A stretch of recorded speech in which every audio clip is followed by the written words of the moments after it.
C'est une épreuve qui se rajoute au début de saison. On commence la saison une semaine plus tôt que prévu et c'est vrai qu'on est très content parce que Monte-Carlo me fait rêver depuis de nombreuses années. Depuis que je suis tout petit, j'ai toujours été au bord des routes pour le voir et pouvoir y participer, c'est vraiment génial. Il y a 15 jours, Sébastien il ne savait pas qu'il passait près Monte-Carlo. Il a été élu par la presse et c'était une magnifique aventure. Ça s'est bien passé et puis il gagne, quoi. C'est incroyable. Alors que 2 semaines auparavant, ils ne savaient même pas qu'ils allaient participer à cette épreuve, Sébastien Ogier et Julien Ingrassia ont gagné le Monte-Carlo. C'est exceptionnel dans le sens où ce rallye était d'une complexité infinie, très dur, et que Sébastien a su l'appréhender avec calme, a su accélérer au bon moment, gérer ensuite. Il a fait ce rallye comme s'il était comme s'il faisait du rallye depuis 20 ans et qu'il était habitué à gagner. Autrement dit, il a roulé comme s'il s'appelait Sébastien Loeb. C'est grand, mais pas trop étonnant finalement. Parce que vu ce qu'il fait depuis quand même 2 ans où je suis un peu ses résultats, il va vite, il ne fait pas de fautes. C'est vraiment la copie conforme de l'autre Sébastien. Moi je l'ai gagné, mais pas la première fois. Et j'avais même dit à Sébastien hier quand j'étais à Valence, rester dans cette position c'est formidable. Il était déjà 2e et puis il a fait encore mieux. Et pourtant, lors des essais préliminaires, une semaine avant l'épreuve, très réaliste, Sébastien sait très bien que sa position d'invité surprise ne lui ouvre pas la voie de la consécration.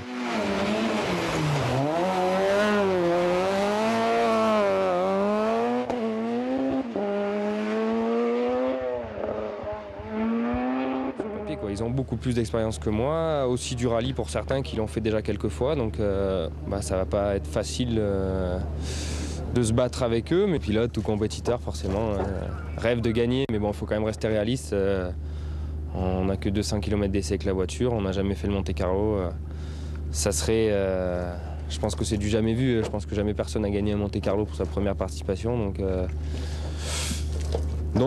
si on le fait, ça sera que mieux, mais bon, faut rester les pieds sur terre. Il faudra essayer de pas trop en perdre au départ. Et puis, mais bon, le Monte-Carlo peut être très lent avec des conditions très changeantes, de l'asphalte, de la neige, de la glace, et les choix de pneus vont être déterminants.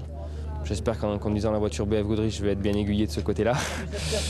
Je me fais pas de soucis parce qu'ils ont toujours fait de très bons produits qui fonctionnent sur tous les types de terrain. Donc j'espère que ça va le faire.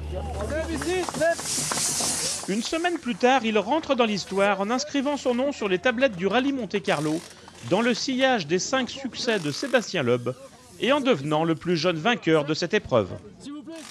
Cette course. Et depuis Valence, il est en tête du rallye. Aujourd'hui, il gagne. Sébastien Ogier et Julien Ingrassia. Je suis content que ce soit encore un Français qui soit sur la liste des vainqueurs. Sébastien l'a gagné un paquet de fois, je sais même pas, 5 par là, non? Combien il l'a gagné de fois?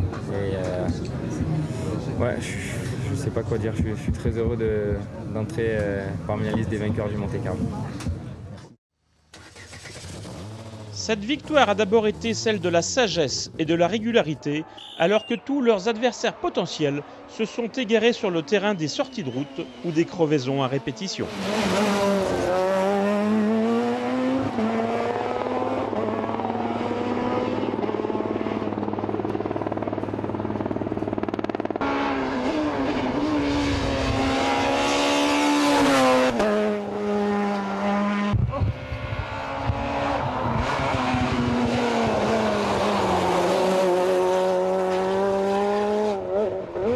Beaucoup de pilotes sont partis à la faute, c'était très piégeux. Nous on avait fait le choix de partir prudemment dans la première et d'attaquer un peu plus dans la deuxième.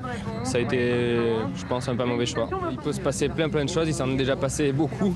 Donc pour l'instant, nous on va essayer de continuer à peu près sur le même rythme. On a vu qu'on était dans le coup sans faire de bêtises et sans non plus être à la maxi attaque. Donc après on a su gérer un peu la course différemment des autres et ça a porté ses fruits. Ça reste la prudence, ouais, cet après-midi, je sais pas, on attend les infos des ouvreurs, apparemment il reneige dans les spéciales, dans certaines spéciales, donc ouais, il va falloir rester prudent jusqu'au bout du rallye, je crois. On creuse l'écart dans celle-là sur Freddy. C'était un peu plus risqué comme choix, mais bon, on a fait confiance aux ouvreurs météo, à BF Goodrich, et on a été très bien conseillés.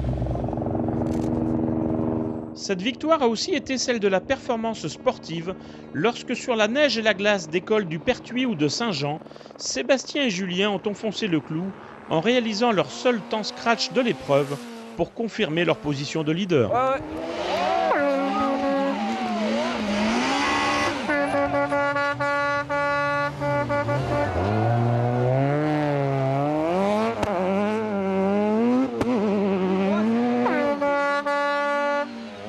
On voulait creuser à nouveau l'écart avec Freddy Loax et puis on se sentait bien et on a mis un peu plus de pédales.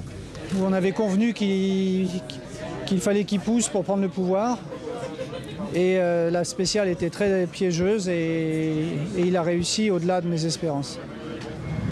Se mettre sur la neige, comme je disais précédemment, Seb il s'éclate sur la neige de toute manière, quoi, donc c'est un plaisir de le copiloter dans ces conditions et on fait des temps.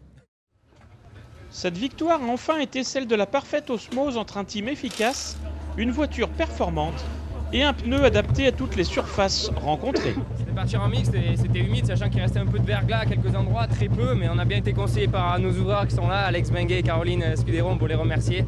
Bien Goudrich, tout le monde, et là je suis content. Mais enfin, on sent bien aussi qu'il y avait une excellente osmose avec Chronos, que la voiture a été parfaite. Je pense qu'on ne s'est pas trop trompé dans les pneus. Et puis c'est encore une fois, pour nous, c'est magique ce qui s'est passé. Ce qu'ont fait Sébastien et Julien en Monte-Carlo est exceptionnel et confirme une fois de plus qu'ils se sont inscrits dans le sillage des plus grands champions de la discipline.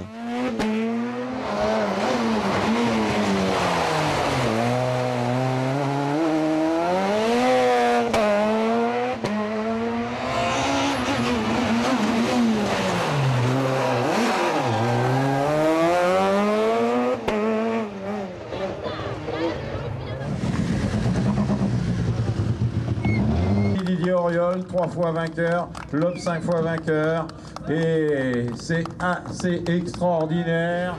Première victoire d'un pilote BF, effectivement, on espère qu'il y en aura d'autres, mais il faut dire que celle-là, elle est vraiment très belle parce que le Monte-Carlo, pour nous, c'était exceptionnel. On n'osait pas trop en rêver, mais démarrer la saison comme ça, et puis ça montre bien que c'est une aventure humaine.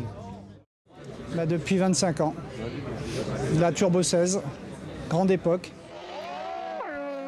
Cette victoire permet également à Peugeot de renouer avec le succès et de mettre un terme à une longue traversée du désert, puisque leur dernier laurier remonte à 1985, la 205 Turbo 16, et arrive à Tannen.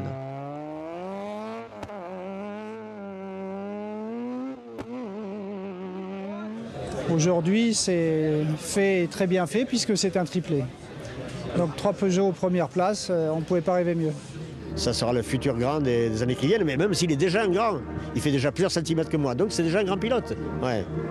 Je sais que du coup les gens vont nous attendre de plus en plus et bientôt vont nous demander de battre Loeb, mais il ne faut pas s'enflammer. On n'a pas d'expérience en WRC et la WRC c'est quand même encore une autre dimension, ça va vraiment très vite et faire des temps une fois de temps en temps et arriver à faire des scratchs, je pense que c'est faisable. Arriver à tenir un rythme comme le tient Sébastien sur tout un week-end, il faudra quelques saisons d'expérience, je pense.